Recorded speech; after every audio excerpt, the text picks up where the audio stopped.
No time for the doubt, they counting me out, I'm getting it in, yeah. No time for no loss, I'm paying the cost, I'm in it to win, yeah. Refuse, mine, it can't be diffused. If you ain't thinking the same, then we playing by different rules. You can't see the vision, we living at different views. Until we complete the mission, keep getting up, never snooze. I walked a mile in my shoes, had the mind of a fool, chasing diamonds and jewels. Trust me, I was confused. Started minding my business and used my mind as a tool. Ended up finding my purpose and found the time to get to it. They told me I couldn't do it, they told me I couldn't make it. They sold it, could never break it. That's sadly mistaken. I need a piece of the pie, I want it so bad I can taste it. They told me like told me, keep on running toes, they gon' take them. Used to lose, built to win, applied myself, I felt it in. No time for the doubt, they counting me out, I'm getting it in, yeah. No time for no loss, I pay for the cost, I'm winning to win, yeah. Refuse to lose, I'm built to win, apply myself. Welcome back to CTC. I am your gracious host, Carl, and I'm here to give you your weekend. Well, I ain't even gonna lie to y'all. I only had 4 games to preview for the weekend. Not a lot of games with a lot of implications. I'm more so to talk, and I won't preview the bowl games. I'm just more so to talk about the recap from Tuesday. And I got a whole list of games with bowl game implications on the line. I'm going to pick a winner and a quick reason why I think they will win. But I can count it out for you. Friday, I have 4 games with bowl implications on the line. That's Saturday. And then 1, 2, 3, 4, 5, 6, 7, 8, 9, 10, 11, 12, 13, 14, 15, 16, 17 games with bowl implications. Now it's really 16 and 1 because Rice, I believe, due to like academics and stuff like that, their bowl eligibility standard has lowered the games and they're already at 5 games. So I think they get one at 5 and 7 regardless. But just in case, I'll pick a winner in that game and why. But I only got 4 games to preview. You'll see later on. But 2 of them involve the Sun Belt Championship, and I got 1 that's a huge rivalry. Well, 2 of them that's huge rivalries. So with that being said, I would like to ask y'all to leave a like, comment, and subscribe. If you like the content on this show, CTC, the content on any show, the main show featuring Joe, Tomo, and Dave. FFC, which went live earlier this morning around 10 o'clock, or at 10 o'clock, excuse me. BWT, who went live yesterday. We have Dave Doghouse, went live last night. We have Joe Jordan Show, who does his little streaming about his favorite teams and hot topics. And Real Ballers Only, he went live around 4. And we have in the red corner, and I believe that's it. If I forget your show, I'm so sorry. I try not to, but I think that's all we got. But if you like the content on any of those shows or my show, please leave a like, comment, subscribe, share, and go down the rabbit hole. And if you like what you're listening to, please stick with us. Another thing I wanted to address real quick. I know you're like, this CTC, there's a football and a basketball logo. Don't worry, I will be talking about basketball soon. It's just we're such in the thick of things with college football. We're in the last week of the regular season. We're in the last week of regular season. We championship week is next week. Always get confused. Championship week is next week. Then we have the Navy Army game, which is a standalone game by itself after championship week. Then we got bowls coming. We got Heisman's. We got awards. So basketball's coming. I might even talk about it Monday. Might even talk about Monday. Talk about like the just recapping tournament winners. Like Purdue beats Marquette, and they swore off the Marquette last minute upset. I have been watching for sure. I have been watching. We Battle for Atlantis is in the semifinals. We got JMU, who just won their tournament, beat. I guess I'm talking about it a little bit now, but JMU beat the mess out of Fresno State in their championship tournament. So I've been watching. For sure been watching. It's not because of lack of watching. It's just college football is right here at the end. We're right at the finish line. But let's get into some poll talk. Since my last show, we have had the College Football Playoff Committee talk about their top 25, and no surprise, Washington has jumped Florida State at 4. Now, I say no surprise because Florida State lost Jordan Travis for the year. And that's huge. Jordan Travis is a huge part of Florida State's team. Offense, the morale, the leadership, all of that. So losing him is huge. So I figured they would jump Washington over. It's feeling like Florida State, it's a really tough road to beat Florida and Louisville to go undefeated. They feel like Washington is now the better team, which I'm not mad at that at all.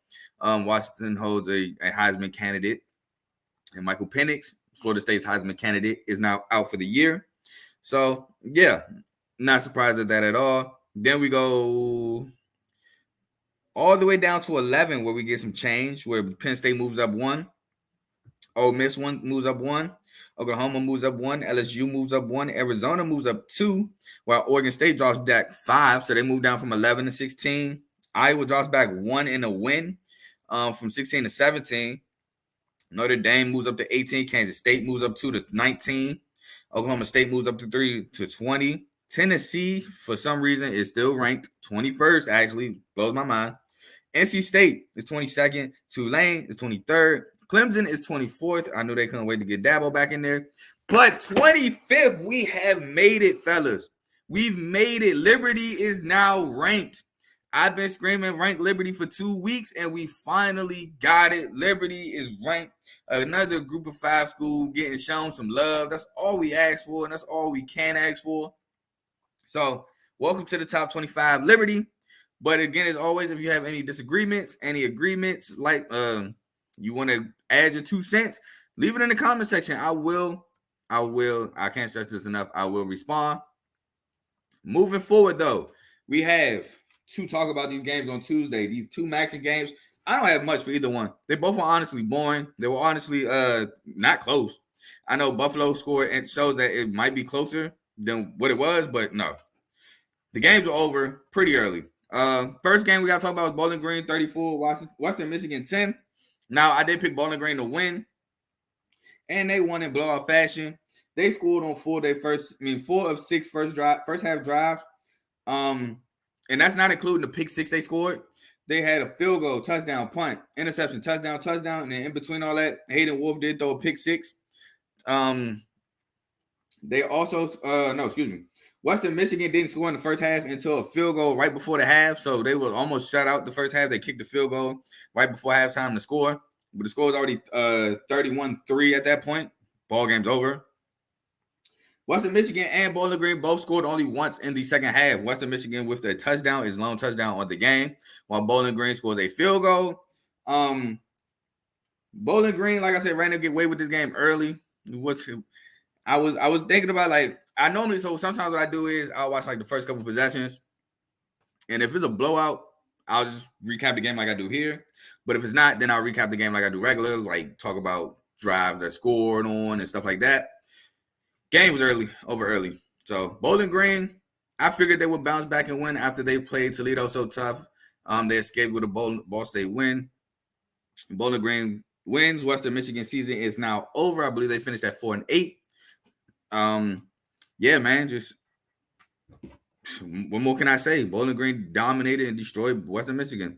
Moving on to Eastern Michigan at Buffalo. Eastern Michigan wins 24-11. Now, I did pick Buffalo to win this game because I thought Buffalo would be more amped, ready to go. Play spoiler alert. You're at home. It's senior night. You have a chance not only at senior night to go out with a bang, but to ruin someone else's season by not allowing them to have a bowl game. Thought that would help them get ready for this game, but unfortunately it did not, as Eastern Michigan were going to score 24 points in the first half. Drives would be in a punt, touchdown, missed field goal, punt, touchdown, field goal, touchdown. So they really could add 27. Meanwhile, Buffalo gets shut out in the first half. I mean, Buffalo would score a touchdown and a field goal in the second half, but that'd be all for naught because the game is a 3-possession game at that point. 2 scores ain't going to cut it, especially when they're not both touchdowns. EMU would get shut out in the second half, but it wouldn't matter because Buffalo couldn't score enough. Now, in the second half, EMU ran out the last 6 minutes of the game in the fourth quarter.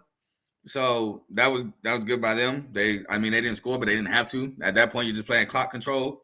Buffalo had 3 turnovers in the game in general. All of them were fumbles, and that was the difference in the game. Now, it was 4 turnovers in the game in total. 3 by Buffalo, 1 by Eastern Michigan, and all 4 were fumbles. None of them were picks. None of them were interceptions. But great win for EMU. Way to get that bowl game win on the road in a tough environment. This is just a great win by them. But like I said, man, Eastern Michigan ran away with this game early to shut out Buffalo 24-zip at home, take that home crowd out of it. Buffalo at that point kind of realized not playing spoiler. We only have 3 wins on the year. What really are we playing for? And so Eastern Michigan gets the dub. Now, that is all for my recaps for y'all. Again, we have the Egg Bowl tonight at 7. I will be back Sunday to recap that.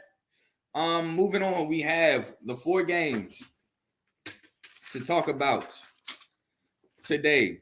First game, Saturday, noon on Fox. We have number 2 ranked Ohio State at number 3 ranked Michigan in the big house. For Ohio State, Kyle McCord has to get going. This offense has to put up points. They have to get going. They cannot be stalling out. And honestly, to be honest, this offense has been getting going lately. The last 2 weeks, they've been looking really good. Marvin Harrison Jr. will be huge. He has 1,093 yards and 13 touchdowns on the year in 11 games. But they have to stop Blake Corum. Blake Corum has been finding the end zone a lot lately. Got to find a way to stop him.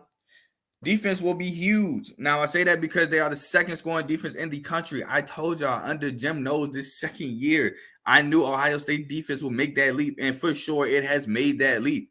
And they have to win the turnover battle. They have to force turnovers while not committing none in themselves. Give Ohio State's offense short fields for Travion Henderson and Marvin Harrison Jr. to cook and to score.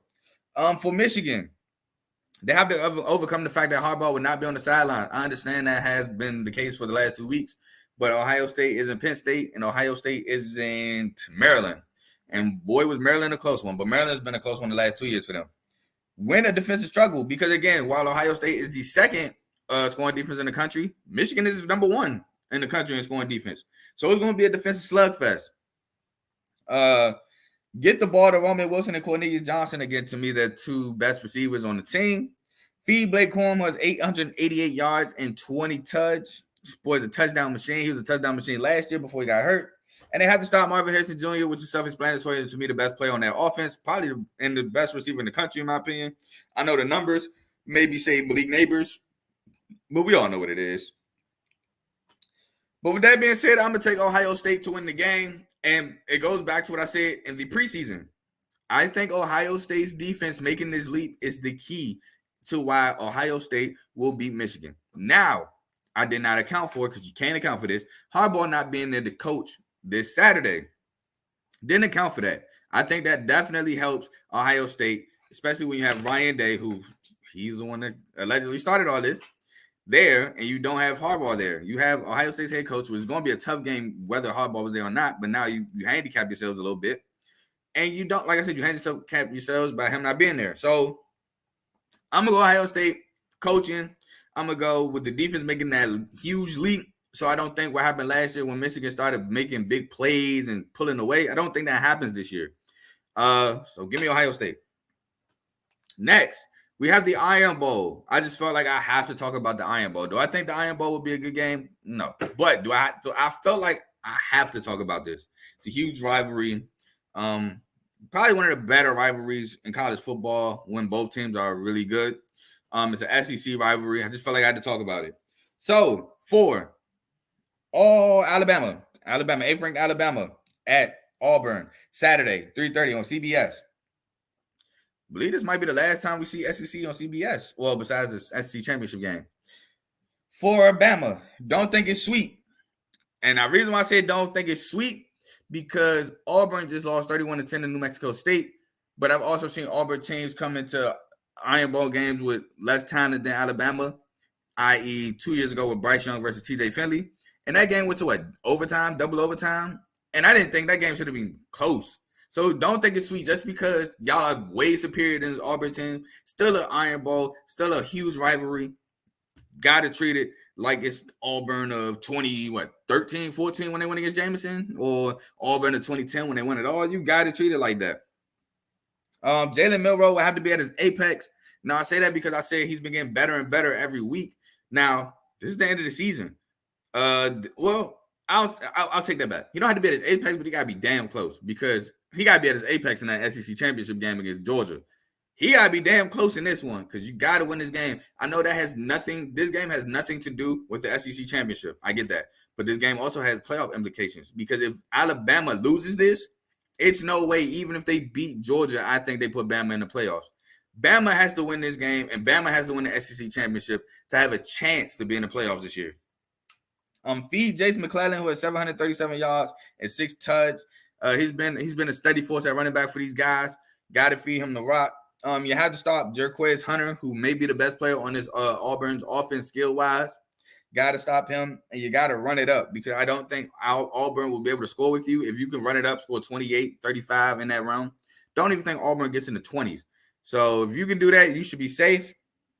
Now, for Auburn, rivalry game. So, yes, this game, I don't, in totality, like the grand scheme of things, besides it being a rivalry, bragging rights, all that, if this was just a regular game, no rivalry, no nothing, it wouldn't mean anything because I believe Auburn has 6 wins already, if I'm not mistaken. So it doesn't have no bowl implications. I mean, you could play spoiler. That's one thing you could look at it as if it wasn't a rivalry, but it is a rivalry, and you want those bragging rights, and you want to say, "Hey, Bama, yeah, we they're 6-5 right now. Yeah, we're 7-5, but you wanted them 7. You ain't one of the 5. You want that. You want to be able to talk trash. They can't. Yeah, they going on to the SEC championship, but you ain't beat us though. You want that as a rival. Bounce back from last week. You got to be able to bounce back from that pay loss. You paid New Mexico State $1.85 million and lost, which, I mean, they're not the only team that has done that. Teams do it all the time. When you see Alabama play UL Monroe, or you see Georgia play, let's go Florida State and Northern Alabama. That was last week. When you see like games like that, they're paying those teams to be there. They pay for them to come and to what is expected to lose. So that's not new. So just throwing it out there. You're like, oh, they paid them 1.85. Like when they do that, that's always been a thing. Will Peyton Thorne start at QB? He was the quarterback for the game against New Mexico State, and from the numbers, it didn't look like he had a bad game. It was 15-19, 1 touchdown, 0 picks, for like 100-something yards. But I didn't watch the game, so I can't tell you whether he had a good game or not. But it just seemed like throughout the year, it's been a back and forth between him and Robbie Ashford for who's a starter. And I mean, this ain't the last game. You got this one and the bowl game that you got. So who's going to start for Auburn at quarterback? Have to find ways to score. Again, you got to find ways to score. I think Bama's going to put up 28, 35, maybe even 40 points. Got to find a way to get more than that. Obviously, the name of the game is to score. And you got to contain Jalen Milroe. He's been killing people with his arm and his legs. He's looking like more. He looks like Nick Saban has told him, hey, look, I understand we want you to run to extend plays, but if you got a lane, take it. Earlier in the year, it just looked like he didn't want to run at all. It looked like he was just running to buy time to throw the ball. Now it looks like, hey, look, if I got a lane, I'm gone. Like, I want to extend the play. I want to throw the ball downfield, but I got to take what y'all give me as well. So, got to contain him. Now, with that being said, I'm going to take Alabama to beat Auburn. Again, I don't think Auburn's going to get over 20. I think Bama can put up anywhere between 30, 40 points against this Auburn team. So, give me Bama. I understand it's a rivalry game. I understand it's at Auburn, but I'm going to take my chances with Bama. Moving on to one of our last 2 games. We got Georgia Southern at App State. Now, this has huge Sun Belt Conference Championship game implications. You can catch this game Saturday, 3:30 on ESPNU. Winner, if App State wins, they need Coastal to lose. Right now, Coastal has the tiebreaker from beating them in App State earlier in the year. The winner, whoever, what am I trying to say? Whoever comes out of this side of the division will play Troy in the championship. To be honest, though, however, it should be just JMU. Neither one of these games should count towards who goes and who's not. JMU is clearly in front. This should be JMU's whatever. Coulda, shoulda, woulda. They got denied. I'm hurt, but whatever. For Georgia Southern, they're playing spoiler. They have no chance of making it. They're just playing spoiler alert. Davis Brennan has to take care of the football. He has 13 picks on the year. It's not good. 13 picks in 11 games. It's not good at all. Have to stop Nate Noel, the running back from App State. He is a monster. Get the ball to Caleb Hood, the receiver with 822 yards and 4 touchdowns. and have to make momentum changing plays, picks, big plays, big runs. Got to find ways to take this Mountaineer crowd out of it. Now for App State, Joey Aguilar continued the ball. He has 29 touchdowns and 8 picks. That's like 3.5. That's over 3.5 touchdowns to no. It's like no, hold on. That's over 3.5 touchdowns to 1 interception. Currently riding a 4-game win streak, and they beat JMU last week. I put last year on the paper. I meant to say last week. They won a overtime game against JMU off a shallow cross. Drag from the opposite side. Man, beat him to the end zone. Got in. Got to ride that momentum. Feed Nate Noel, who has 787 yards and 5 tuds. They got to force a Davis Brent interception. This defense has 12 picks. So Davis Brent has 13 picks. His defense has 12. Something's got to give. And get the ball to Caden Robinson with 609 yards, but 8 touchdowns on the year. Man is scoring touchdowns. He almost averaged a touchdown a game. Got to give him the rock. Good things that happen. With that being said, I'm going to take App State at home Saturday to win the game. I think App State is just a better team. That it's good for App State that they're at home, riding high off of a huge win. They know that they have a shot to make the Sun Belt Championship. This is a team that's normally accustomed to making the Sun Belt Championship game or being right there at the door. So I don't think they'll be nervous about anything. I don't think they'll be too high, too low. So give me App State to win. Now, for my last game to preview before we get in these bowl implications, we have JMU at Coastal Carolina, Saturday, 3:30 on ESPN2. Now, JMU, unfortunate as it is, this is your championship game. You can't get a bowl game. Well, I take that back. They can get a bowl game if less than 82 teams are eligible, which I don't know the current number we're at right now. But I did see something where if there's less than 82 teams eligible, they can get a bowl game. But in reality, we don't know if that's the case. That's a maybe. So right now, all we know is this is your last game right now. This is your championship. Jordan McLeod has been balling, 27 touchdowns to 8 picks. So a little right there below 3.5 touchdowns to 1 interception. But he's still balling. Feed Caden Black and Tyson Lawton, the 2 running backs, a 2-headed monster. Have to stop Coastal Carolina's run, who's 57th in the country. I know when I watch Coastal games, they're normally known to run the ball, and Grayson McCall would then play action and throw off that. But Grayson McCall, to my last point, prepares he's playing because we don't know if he's back. He wasn't back last week. You suffered that concussion. We don't know if he's back. We're still waiting on that. And you know college football with the injury news, I keep saying it over and over again. You won't find out till the last minute. Now for Coastal. First one is, will Grayson be back? Again, same thing. Win and you're in. So if they win, if they beat JMU, don't matter the result of App State and Georgia Southern, they go on to play Troy for the Sun Belt. Have to force turnovers. This defense has 13 interceptions. And they have to get to Jordan McLeod because his defense only have 19 sacks. You got to make it hard for Jordan. You can't let him sit back there and pick your pop because he will. And get the ball to Sam Pinckney and Jared Brown, your 2 best receivers. You got to get them to rock. But with that being said, y'all know I'm taking JMU. JMU had a stumble last week against App State, but I think they bounced back. Kirk Signetti had these boys fired up. Like I said, it's their championship game. He's going to have them fired up, ready to go.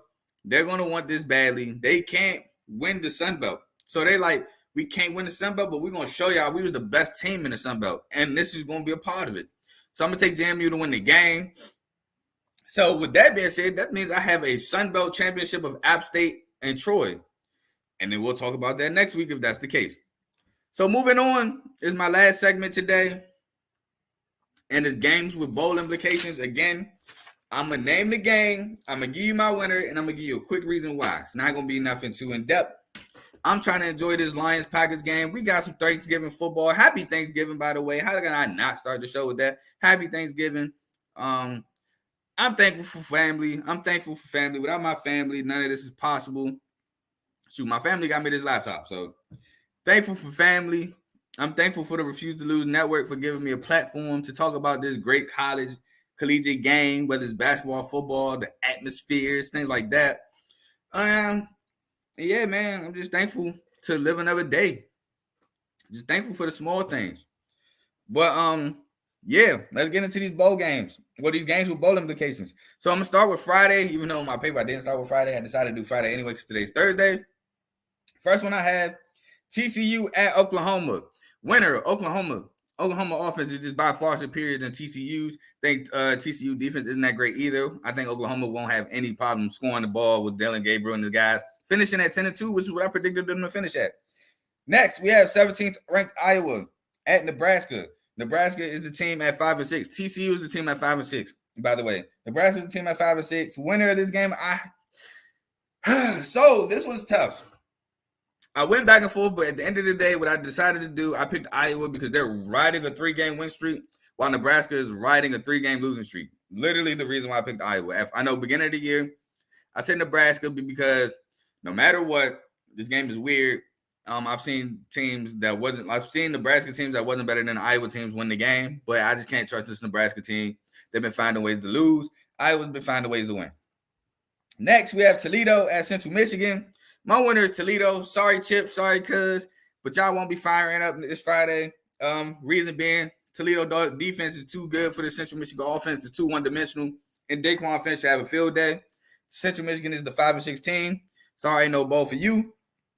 Next, and finally for Friday, I have Utah State 5-6 at New Mexico, 4-7. Winner being Utah State. Honestly, I just trust Utah State's head coach. He's been to a bowl game. He's actually won a Mountain West championship. I want to say his name is Blake Anderson, but I feel like that's wrong. But I want to say his name is Blake Anderson. But he's been there. He's been there. He's won, like I said, Mountain West. He's won a bowl game. He's had success at this level. So let me see here. I'm going to make sure I said his name right. I'm so sorry if I didn't. Yep, it's Blake Anderson. All right, cool. What's his name? Terrell Vaughn. I really like Terrell Vaughn. He might be one of the best players in this game. So give me Utah State.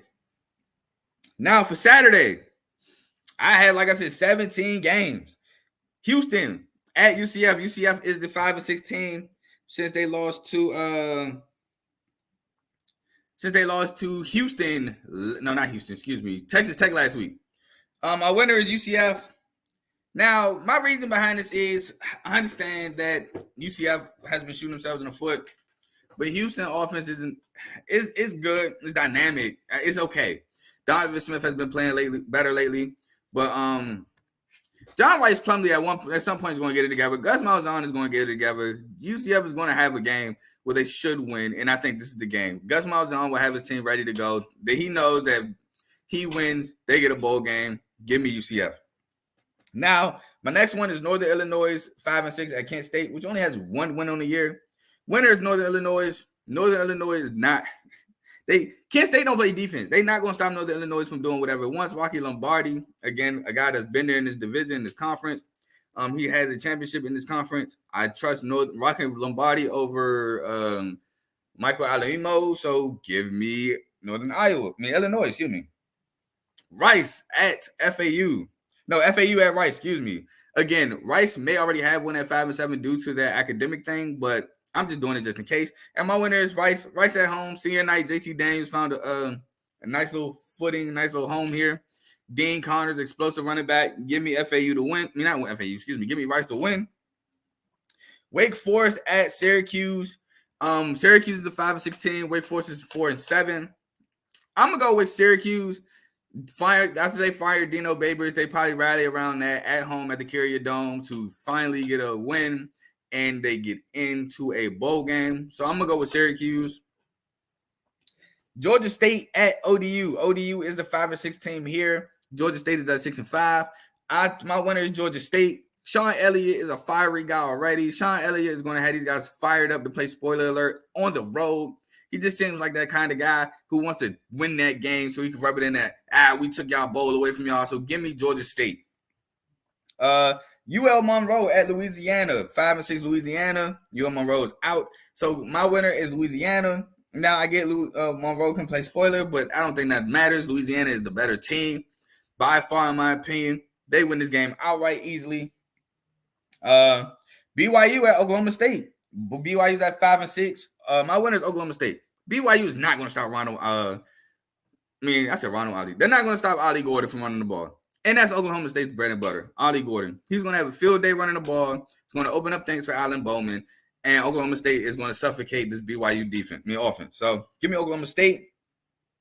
Northwestern at Illinois. My winner, Northwestern, man. Northwestern has been hot. They've rallied around this interim now head coach. I think his name is David Braun, or Ryan Braun, excuse me. I'm so sorry if I butchered it. Northwestern has found something of late. Excuse me. And it's been working. Oh my God. It's been working so tremendously for Northwestern. I believe they're on like a win streak too, if I'm not mistaken. So I'm taking Northwestern. Yep, David Braun. They rallied around David Braun. Northwestern has been on a tear lately. So I'm going to take Northwestern to win this game. Sorry, Illinois, no bowl game for you. Northwestern, by the way, it's a 2-game. They won 3 of their last 4. The one game they did lose to was Iowa. Iowa's a really good team. They've beaten Maryland. They beat Wisconsin, and they beat Purdue. Illinois won 2 of their last 4. Lost to Iowa. Lost to Wisconsin. Beat Indiana. Beat Minnesota. I'm going to take Northwestern in this one. Wisconsin at Minnesota. My winner, I'm going to go Wisconsin. I think Braden Locke finally figured things out a little bit while Tanner Mordecai got hurt. Wisconsin, I think, is the better team. I think Minnesota might have the better defense, but I'm going to take Wisconsin in this one. Virginia Tech at UVA. Now, Virginia Tech is the 5-6 school. Virginia Tech is a really good, not really good team, but they've been playing really good ball of late. But so is Virginia. Virginia's at home. Rivalry game. I'm going to take Virginia. Virginia been in a lot of games against a lot of good teams. They just haven't found ways to finish. Found a way to finish against Duke last week. They're at home. It's senior night. Malik Washington, Malachi Fields is a tandem that is tough to deal with, especially with Calandria if he's not throwing picks. Give me UVA to win the game. Arkansas State at Marshall. Now, I believe Marshall is the 5-6 team. Marshall's at home under Charles Huff. Give me Marshall to win at home with a chance to go bowling. Think Charles Huff will have these guys ready to go. Give me Marshall. Now, Washington State, 5-6 at Washington. My winner, Washington. Main reason, Washington State always gets whooped in the Apple Cup. Like I said, the 1 year where they had Anthony Gordon and Max Borgi, I thought they really had a chance. Got smoked. Give me Washington. FSU at Florida. My winner, FSU. Don't trust Graham Mertz. Well, Graham Mertz is actually hurt. Excuse me. Graham Mertz is hurt. Jordan Travis is hurt as well, but I trust Florida State backup more than I trust Florida. So give me Florida State. Charlotte at USF. My winner is USF. USF has showed me that they really have a really good offense. I understand UTSA blew them out, but UTSA has both a good offense when Frank Harris is firing and a pretty good defense. Charlotte offense leaves a lot to desire when it comes to scoring. SF will run it up. Southern Florida will run it up on Charlotte. Give me Southern Florida. Cal at UCLA. My winner is UCLA. UCLA is coming off a huge win against SC and Caleb Williams. UCLA has a really good defense. Chip Kelly is coaching for his life, apparently. So I'm going to take UCLA to win that. Colorado State at Hawaii. My winner is Colorado State. Colorado State, not a bad football team. Hawaii, in my opinion, is a bad football team. I did like Brendan Strager at quarterback, but I just don't think they have enough. Give me Colorado State to win. And my last one is Clemson at South Carolina. And I'm not really going to give you a reason why I believe South Carolina win. I'm a South Carolina fan. I don't like Clemson. Let's please go bowling. I would love to see South Carolina go bowling. Let's go, Carolina. Let's get this W. But that's all I have for y'all today. I will be back Sunday to recap the Egg Bowl. The 3 games I got Friday and the 4 games I got for y'all Saturday. I may talk about some conference tournaments. I know I'll talk a little bit. If the Battle for Atlantis is over, I'll talk about that.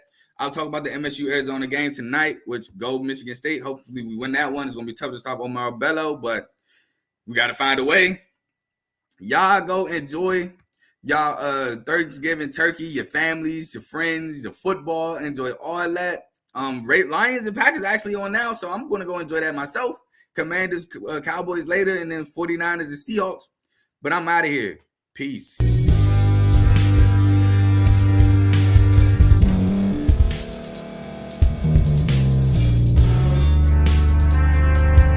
Thank you for staying to the end. If you're watching this on YouTube, please like this video, subscribe, And also hit that notification button so you can be notified next time we put out a video. If you're listening on any podcast platform, subscribe and hit that notification button, y'all, so you can be notified we put out another podcast audio. And last but not least, hit that share button. No matter what you're listening to or watching it, hit that share button and send it to somebody that you know that would love to watch this episode you just listened to. So once again, thank you for staying to the end, and we'll see y'all at the next episode.